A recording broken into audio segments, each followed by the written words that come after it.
Today, we have part 3 of our interview with 25-year-old founder and CEO of Headbands of Hope. If you've missed part 1 or 2, you've got to go back and start there. This woman is amazing. In today's episode, we talk about some of the best advice she received and some of the worst advice, the trials and tribulations of being a young entrepreneur, and what happens when your factory takes your money and doesn't deliver the product. She'll talk about her favorite app for staying organized and the best trait of a leader. Welcome to this edition of Peak Performers Podcast with your host, Thor Conklin. Thor will be sharing the necessary tools, strategies, and psychology you'll need to become a peak performer in any area of your life or business. Thor Conklin here. We give you the tricks, the tips, the tools, the strategy, the technology, and the psychology peak performers use in order to get more done and execute at the highest level. If you know what to do but struggle with getting it all done, or simply want to raise your game to the next level, this podcast is for you. Sit back and enjoy. Well, as a peak performer, you have a duty, a responsibility, and you are becoming a bigger person than you were last year, the year before. And you're going to be able to take on these additional tasks and responsibilities with ease because you're growing as well. Yeah, I think that if, when I started Headbands of Hope, if someone was going to tell me that I was going to be on stage one day in front of 20,000 people sharing my experience or on this podcast right now, I would say, you're crazy. Like I can't do that, or that's not going to happen. But, you surprise yourself every day. And the beauty of entrepreneurship is it gives you that space to do that, to surprise yourself. And you really, I feel like, just have this accelerated growth because of that pressure that you put on yourself and that responsibility. But you have to find a happy balance, like, to process that in your life, because too much sometimes can take away the fun of being an entrepreneur. And it should be fun. You should look forward to your work, and you should be able to celebrate the small victories and have fun with it. I believe in your life, if there's ever something that's not fun, you have to find something else, because life's too short to not have fun with what you're doing. But at the same time, I think it is those pressures and those responsibilities that you put on yourself that make you surprise yourself along the way. Yeah, I say never pray for elimination of problems. Pray to become bigger. Pray to become someone that can handle these things. And in business and in entrepreneurship, it's not about what you get through the process. It's about who you become. That's the real gift. That's the real key. Yeah, definitely. I think I've become such again, surprise myself. I think, my values and my core are still the same from when I started, but what I know now that I can handle and what I can do is beyond what I could do 5 years ago when I started. Yeah. And it's going to be important along the way to make a profit. A lot of people I see get caught up in this process of, I want to give, I want to give, I want to give, I want to give. And they drive themselves, in their business into the ground where they don't have the financial resources to be able to do things anymore. You've got to be able to make a profit with this, just like Tom's, to be able to give even more. The more you make, the more you can give. Exactly. I think it's something that is, again, a new concept for charitable giving, and that's to actually make money along the way. And I think that one of the most important things I've learned in this process is to not feel guilty about that or feel like that's wrong. I don't think you should have to choose between making a living or making a difference. You should be able to do both at once. And just like you said, you hit the nail on the head. The more profitable we become and the bigger that we get and the more sales we do, that means the more we can give. They're directly correlated. Yeah. One of my lifetime goals is to give $1 million away in one day. I'm not going to be able to do that unless I amass a small fortune. One of my goals is to make $1 million in a day. If you want to make a massive contribution to others, and I'm just using financial terms right now, you've got to be able to create the financial means to do that. And you could do a lot more with a big bank account than with a small bank account. That's just facts.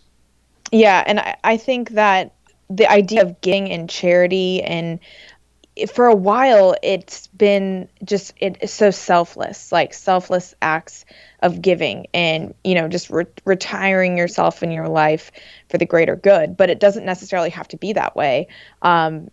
You can, but there's a different approach as to incorporating giving as like a part of your core values and a part of, how you measure your success in your business. And because of that, because we're a for-profit company and we give back, we're able to put all of our time and all of our energy into that, instead of, trying to make ends meet, or, I don't have to, get another job in order to do this. I can put all of my time and energy into this. And the more sales I can do, the bigger I can create Headbands of Hope and the more impact we can have. Absolutely. All right, so that was some of the best advice you've ever received. What's some of the worst advice you've ever received? You didn't know it at the time. You implemented it only to find out later that was not a good idea. Oh, that's a good one. I would say some of the worst advice I ever received was that I had to have a business partner. Someone who maybe was experienced in business, who knew more than me, who I could bring on to help grow Headbands of Hope. And I am completely open to that. I love bringing on people who bring different expertise and know something that I don't. I think that's great, but I don't think it's 100% necessary to have a successful business, to have a business partner, or to have a business degree. I studied communications. And so I think for a long time, I was trying to figure out who can I do this with, and not just believing in myself and saying, I can do this. I can do this myself. And did you bring on a partner, or did you do it yourself? I did it myself. I was looking around, but I think that the staff that I hired, even though they weren't hired as like exact business partners, I think having such a close-knit company and, a common goal and a purpose has brought them a partner out, like in all of them. Everyone feels so involved and connected that it almost took away the need for having like an equal counterpart. And I assume that most of the headbands that you give away are for girls. Is that correct? We actually do both. We do girls and boys. Something that we found going into the hospitals and doing donations is that even though hair loss might be something that is more traumatic for a girl, it's still something that boys experience that can be uncomfortable and just not fun. And so we have these fun like bandanas that stretch with all these fun prints for boys as well. And so that way when we go and we deliver, we don't have to pass by any room because he's a boy. Very cool. You could also partner with like Marvel Comics or something to joint venture with them. Yeah, I think that would be great. The more ways we can make it fun, the better. We've actually even started doing make your own headband days in the hospital. So we come in with like flower crown kits for the girls, or even if boys want to create them, and create your own flower crowns. And then we have bandanas and markers and these fun stickers, and you can create your own bandana. And so it kind of mixes art therapy with our mission, and it gives something for the kids to do. It gives them a creative outlet, while also creating something fun for them. But the cool part about doing that is we found when we went there, a lot of them would create them and gift them to another kid. Oh, nice. Really cool. Yeah. Very nice. So what are some of your biggest strengths? Some of my biggest strengths, I would say my leadership style. I try to bring out the leader in everyone, if that makes sense. I try not to be, I'm not the one with all the ideas. I'm not the one with all the experience, but I try to instill a culture of making those ideas happen, whether that's through me or my staff, making everyone feel an equal part of the common goal. Because I think if you're a leader who just gives orders or has a list or just assigns tasks, you're not really making people feel included in the process, and you're not utilizing people's creativity and strengths. So I would hope, and I try to make everyone feel comfortable and confident to like come up with their own ideas. And even if they're, not something that we're going to do, just kind of keep it rolling. Cause you never know when someone's going to come out with something that could be changing for our business. What about your biggest weakness? I would say my biggest weakness is sometimes, and again, it goes back to what we were talking about before, is that pressure and almost caring too much and connecting my company with myself to the point of a flaw where I'm never off the clock, as an entrepreneur. Everyone can relate to that. But always feeling like everything is just so heavy and so detrimental with my company. And sometimes I just need to take a break, to breathe, to pause, and just recognize that I'm doing the best that I can. And sometimes there are things that are out of your control, and it's just about how you respond, and you can't change the circumstance or you can't change the past. So I'm working on that. The key to business is execution, taking the ideas and getting them done. What are some of the tools, strategies, tricks, tips, psychology that you use in order to be a peak performer? I love an app that I have called Todoist, and it's on my phone, it's on my computer, and it really helps organize my thoughts in actionable steps. And so you can put something in there that you need to do. You can categorize it by project. You can cross it off along the way. It syncs on all your devices. I need to write something down in order to work through it. That's just the way that my mind works. So I start there, and then I really, and then I can kind of sync it and prioritize it. But I think that the biggest thing that you can do is just start working, even if you don't have everything planned or you don't have it all figured out, because a lot of times the plans that you take hours or days or months to create usually end up changing anyway. So if you just kind of start one step at a time, you can get a lot more done instead of focusing so much on the details. Great advice. If you had the opportunity to go back and redesign, redo, or do a step over again, knowing what you know now, what would you do a little differently? Something I would do a little differently is I would try to focus maybe a little bit more centered on the company and maybe building our online presence first. I think when I first started off, I immediately wanted to get into stores. I wanted to get, headbands everywhere I could. And I think if you focus on one channel at a time and focus on something that's your core in the beginning of your business, and then let all the other channels and revenue streams happen after that, you can understand your company a little bit more before you spread yourself too thin. Who held you accountable? I would say my staff, my family, and I honestly, I tried my best to hold myself accountable. And that goes back to writing things down. If I write down a goal, if I write about it, if, I put it down, I can't unsee that. It's not just some fleeting thought. So that's why I really try to write everything down to hold myself accountable. Your staff is really important to you. Is there any advice you have for the listeners on how to find great people? I would say just, first of all, showing up, no matter what it is, instead of making excuses to not go to something or not going somewhere because you don't have an agenda, just show up.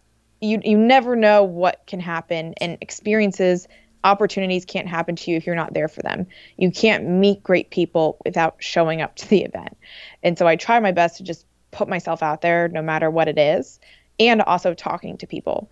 I think, especially with my generation as millennials and whoever it is, you feel like you're bothering someone. It goes back to asking questions like we were talking about earlier, but just opening up, talking to someone, whether you're in the grocery line or at an event.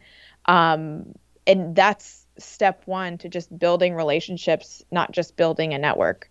And it goes back to their skill set is great, but just finding good people too, and people that you want to surround yourself with. People that you never have to question their character is something that's really important to me. If you had the chance to interview anybody, dead or alive, for an hour, who would it be, and what would you ask him or her? It's a good question. And this maybe is on a personal level, but I would love to interview any of my great grandparents, some that, I got to meet when I was very young, but now today I just want to ask them so many questions. And so I'm trying to do that with my grandparents now and doing video interviews with them to have their stories. But I would just love to find out more about them and my heritage and what makes me who I am. That's a great answer. That no one has ever said that. Yeah, I've thought about it before. I'm like, man, there's so much I would ask them if they were here. That's awesome. Well, tell us how we can get a hold of you, what you're doing, and how the listeners can stay in touch with you. Yeah, I would love to keep in touch with all of you. My social media handles is at Headbands of Hope. You can also visit headbandsofhope.com to learn more about what we're doing. Like, we're hosting a prom at Duke Children's Hospital in the spring, and keep in touch with us and our new designs. And we have a Headband Heroes program for any college students out there. And yeah, I'd love to hear from you.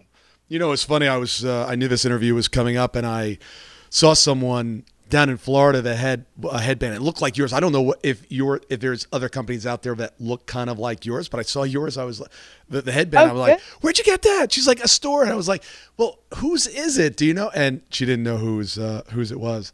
I hope it was ours. We have a lot of stores in Florida, so let's hope that. I hope so as well. Actually, she's from she's a doctor from the UK. I don't know where she got it, but I saw it and I was like, wait a second, I know that look. Let's hope it was ours. Maybe she can spread it in the UK. Exactly. So any parting advice to the listeners? I would just say whatever your idea is or whatever it is that you want to do, just taking time each day to work on it, instead of planning it out and trying to gain as much knowledge as possible. Sometimes the best thing you can do is just getting started. So just go for it. Great advice. Well, thank you very much for your time today. I know the listeners are going to get a tremendous amount out of today's interview. We could have gone on for hours. Great job. So impressed with you at age 25. You are going to be an absolute superstar. And I can't wait to see where everything goes. And I'm sure at some point, Tom's is going to be coming after you as an acquisition. And you're going to retire wealthy on some island and start some other venture. That'll be another chapter. But thanks so much for having me. The book has just gotten started. Many chapters to come. Congratulations. Thank you. Every peak performer that has ever lived or will live does one thing extremely well. They know how to take their ideas and execute on them. Ideas and knowledge are not power, but the ability to execute on them, that is real power. If you consider yourself a peak performer and really want to take your game to the next level and truly master the science of execution, I would like to send you some information about our upcoming event, Business Execution Summit. Simply take your phone and text the word BESUMMIT, one word, to 41411. And I'll send you some additional information on how to master the most important skill you will ever acquire for your life or your business. Thank you so much for listening today. I really do appreciate your time, and I hope you found today's show valuable. If you would like to receive these shows automatically to your phone or to your computer, simply go to iTunes and subscribe. After listening to several of the shows, if you're so inclined, please leave us a 5-star rating, as this helps us reach additional people and spread the message. If you're truly committed to taking your life to the next level and doing whatever it takes to become a peak performer, but something's holding you back, something is blocking your way, and you just can't seem to figure out what it is, send me an email to info@thorconklin.com, and I'd be more than happy to get on the phone with you. We'll schedule a 15-minute discovery call. No obligation, no cost. I absolutely love to hear from the listeners, and if there's something I can do to help, I'd be more than happy to do that. Also, if you found something of great interest in today's show and you want to share that with your friends and family, simply go to my Facebook page, Thor Conklin, click on the episode, hit the share button, and share it on your page. You can follow me at Twitter at Thor Conklin. The website is thorconklin.com. We're constantly adding new free resources, discussing additional tricks, tips, tools, and strategies on how to be a peak performer. Remember, I try to keep these episodes short so you can listen to them during dot time, doing other things, commuting, driving, walking, working out. Decide to be a peak performer in all that you do. And until tomorrow, have an absolutely amazing day.